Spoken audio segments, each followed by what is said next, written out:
stuck between a libertarian and a Republican. Welcome to Publitarian Podcast.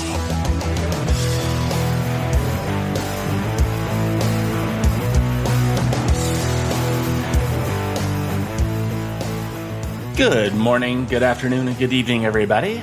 This is Ronald Johnson, Publitarian, coming at you again with another episode of Publitarian Podcast, and we are up to episode number 60, and I think I'm just going to call this episode Stream of Consciousness, because I literally am just recording the podcast, and whatever happens, happens. Fun, exciting adventure for all of you listening. Horrible, terrifying, panic-inducing for me.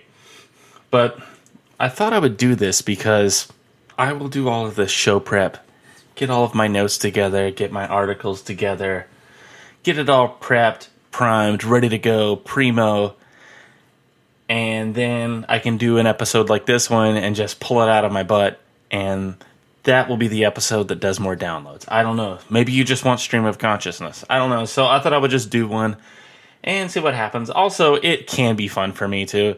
Like, I'm not prepping. It's just whatever's popping into my head. Let's talk about that. We have plenty to talk about. There's a lot going on. We're witnessing right now what the great Godfather Limbaugh calls the illusion. And I am alluding to this whistleblower crap that's going on in Washington, D.C. And what I think is funny, this illusion that has happened with willing accomplices in the media, the deep state, administrative state, whatever you want to call it, and the Democrat Party, and Ukraine, and all of this, foreign actors even, and all of this actual collusion, like actual documented smoking gun, bloody footprint collusion that has happened with all of this. What I find so interesting about this is that they can't really deviate from the script, I've noticed, once they've started. See, they had the script, this narrative already ready to go with the whistleblower and everything, and they were not expecting Trump to release that transcript. They're into day number 2 where they're doing the Kavanaugh-esque setup to where they leak out a whistleblower, then they give us a few days or a week to ingest that, and then they leak out another whistleblower or another fact finder. That way it kind of gaslights and gets us into the stream of consciousness of the president actually did something. So what happened is Trump just put the kibosh on that immediately and was like, whoop, here's a transcript, and then you can just hear everybody's mental toilets flushing all over DC. Oh, crap, he actually released the transcript. Now what do we do? Everybody looks at Pencil Neck Shifty Shift, and Shift goes, well, let's just keep on script here. And then here comes another whistleblower or someone that has inside knowledge, a decorated lieutenant general who's intimate with the case, people that know people that listen to the phone call and all this other stuff, while every sane human person like me is in the background going, we have the transcript. It's right here. Like, I'm waving it in my hands. This is what took place on the phone call between the President of the United States and the President of Ukraine. Like, what else?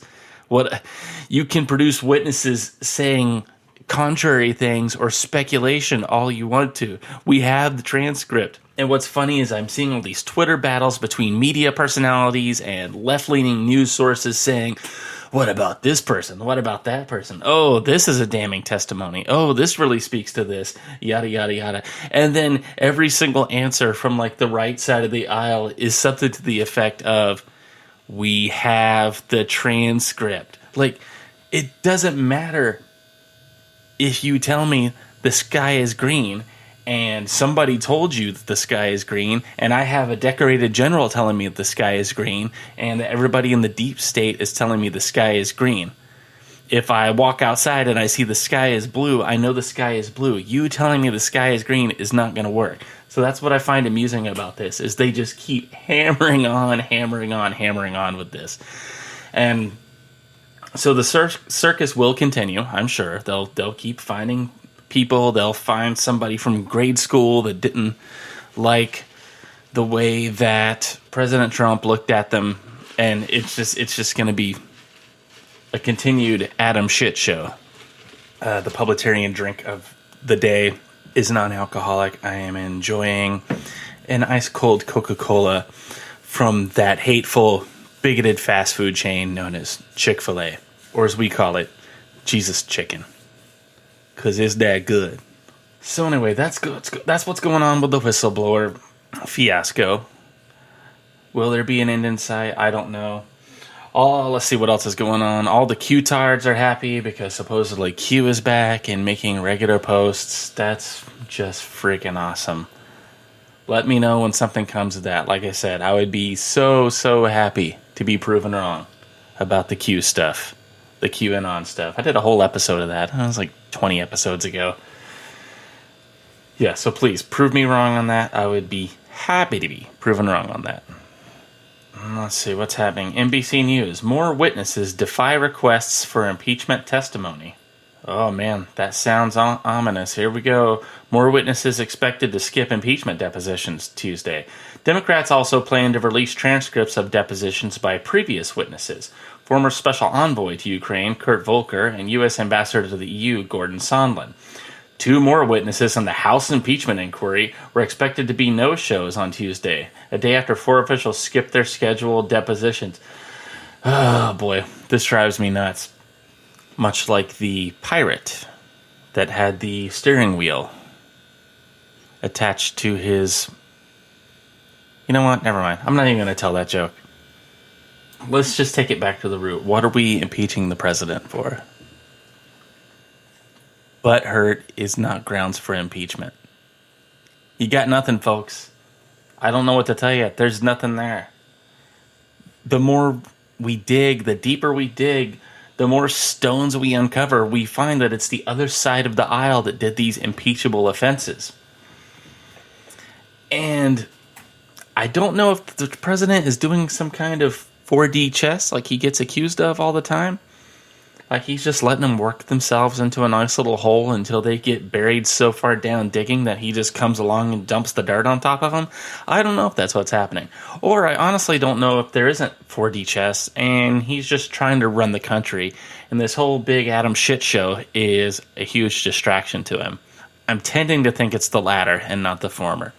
Anyway, if he is playing some kind of brilliant 4D chess, again, I would be happy to be proven wrong on that.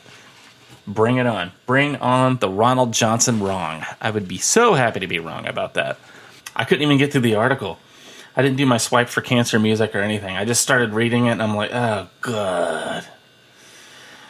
From Vox, why today's elections could lead to major shifts in power. 7 key races and ballot initiatives to watch in this November's elections. Governor races, ranked choice voting, and the race for Mayor Pete's job are on the ballot November 5th. Okay, these are all just like local elections. It may not be 2020 yet, but voters in several states are headed to the polls on Tuesday, November 5th, in elections that could lead to major shifts in political power.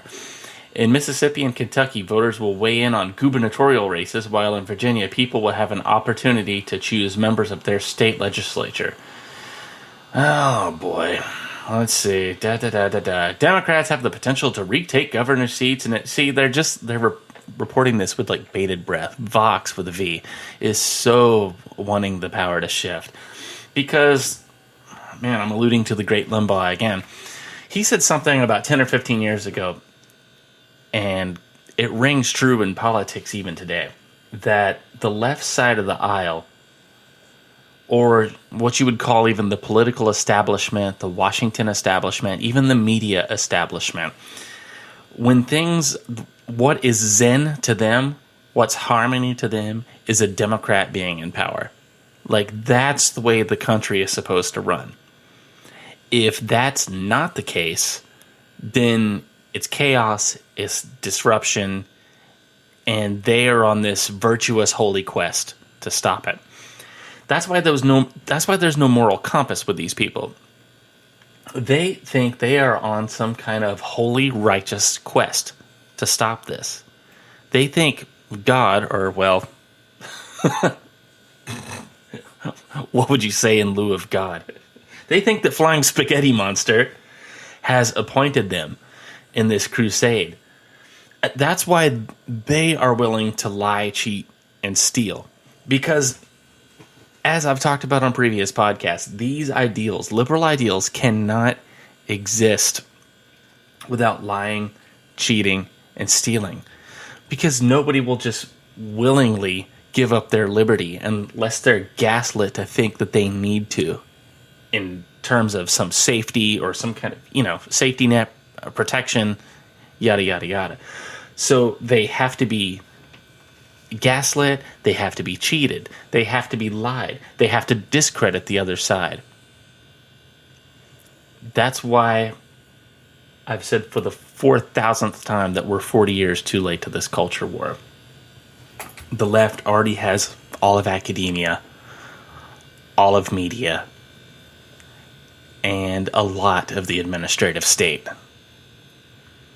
And you've got one dude and a handful of others fighting an uphill battle. And the hill is like greased with WD-40, and it's also icy. And they're carrying 50-pound packs on their backs. While a lot of us on this side of the aisle, the righties, so to speak, are throwing mud at the handful of people that are trying to go up the hill and fight for us.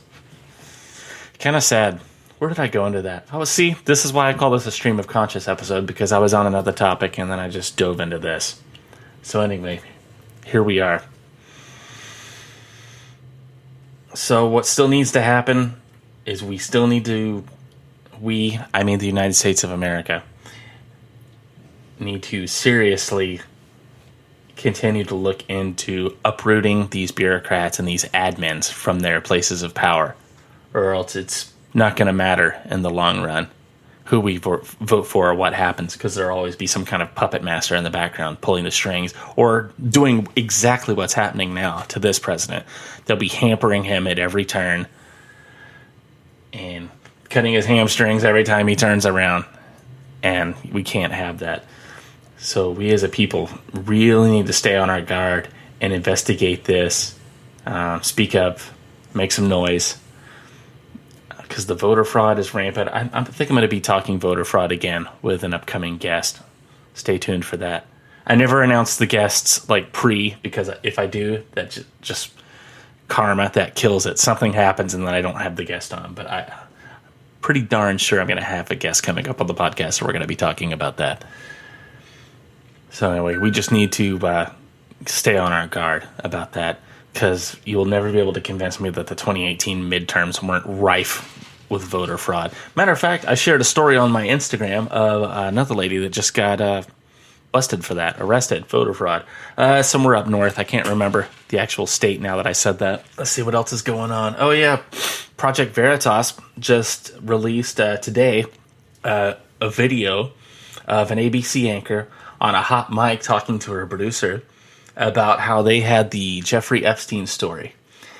And it was 3 years ago. She said, we had this story 3 years ago. It was ready to go. I'd interviewed witnesses. I convinced this girl that was in the shadows for 12 years, and she had pictures, evidence, yada, yada, yada, to come forward and talk to us. We had all the goods. There were goods on the Clintons. And the producers said, no, nobody's interested in this. And they kept shelving the story and kept shelving the story. And now the story's out. Of course, she's talking about it from an anchor point of view, where she was like, that could have been my story. I got scooped. But that's very damning. She's on a hot mic saying that they knew all this stuff was going on, and they couldn't report on it. So the big $64 million question is, who at ABC was telling her to shelf that story? And what were his ties to Jeffrey Epstein? If you bop around on the internet, you'll find the Project Veritas video. It's worth your time to watch, and it's pretty scary what the elite can get away with in this country. It just blows my mind. Project Veritas has been doing a lot. There is a lot that we just wouldn't know if not for them. So they're worth your time to support for sure. That's a Publitarian endorsement right there. Definitely for those people, because they have people on the inside that like work and go behind the scenes, collect this footage, and do a lot of things that a lot of us aren't willing to do. And a lot of times, a lot of us can't do. That's another advantage that the left has over the right, is they can mobilize all these people for their causes, for their faux outrage campaigns, for their protests, because a lot of these people don't have jobs. They don't work for a living. They're just sheep looking for somebody to guide them. Whereas people on the right side of the aisle tend to be freer thinkers. Most of us, I would say, I don't have empirical evidence to back that up, but I would say most of us are hardworking people, want to do the right thing, have some sort of moral compass. And we don't have time to do these things. I own my own business, so I can do this. I can take breaks and record a podcast and then get back to real life. But like I enjoy doing this, but not everybody can do what I do. A lot of people are just, 8 to 5 workers, and there's nothing wrong with that. There's zero wrong with that. I don't know when the 8 to 5 workers got demonized in this country, but there seems to be kind of like a looking down at your nose at somebody that does like manual labor or whatever. I've worked in construction years and years and years. It's good, hard, honest work. You get to do something like that, and then you step back and look at something that you've built, and you're like, yeah, I built that. It's like a point of pride. Anyway, I don't know how I got on that. But anyway, this has been my Publitarian stream of conscious today, and my thoughts and my ramblings mixed with some politics and news of the day. I hope you enjoyed it. All right, I think that will do it for me today. As always, if you want to reach out to me, you can. You can DM me on Instagram. I am Publitarian. I'm also Publitarian on all of the social medias. The only social media that I've dropped, very recent history, was Convo. I have like maybe 7 people on there. And B, I can't ever get the app to work anymore. So I don't know if Convo is no more. So I did drop Convo, not going back to Convo. But I'm still on Minds.com. I'm on Gab. I'm on Parlay. All the other social medias. I'm even on Twitter. Of course, Instagram is my main presence. But yeah, you can DM me on Instagram. I am publitarian@gmail.com or thepublitarian@gmail.com. And that will do it for me on Publitarian Podcast. Thanks again for listening, and I'll see you guys on the next episode.